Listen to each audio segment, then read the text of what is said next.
4h30 du matin.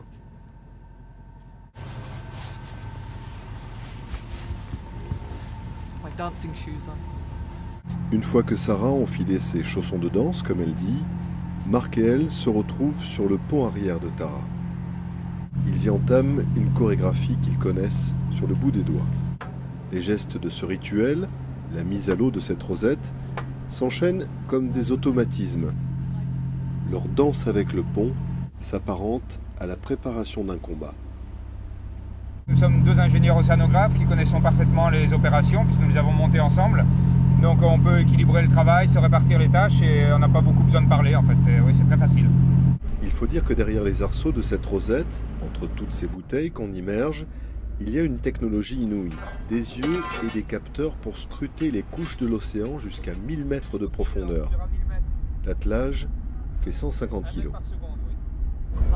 J'aime être super prête pour cette manip.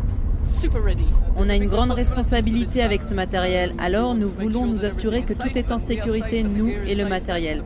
Le meilleur moyen pour que ça se passe bien, c'est d'être toujours prêt et organisé.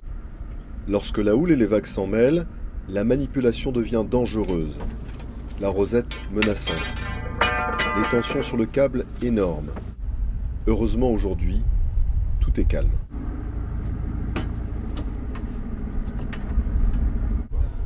Oui, l'avantage d'avoir les deux ingénieurs océanographes sur cette mission, qui est la première de la deuxième année et la plus longue en durée, c'est d'avoir des personnes qui suivent le matériel au fur et à mesure des missions, qui connaissent parfaitement les différents capteurs, leur utilisation et qui savent télécharger les données dans des temps assez rapides.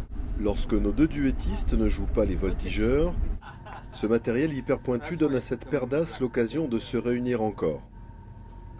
Et immersion après immersion, quelle que soit la fatigue de jour comme de nuit, des fois toutes les heures, Sarah et Marc se retrouvent toujours sur le pont avec le même engagement.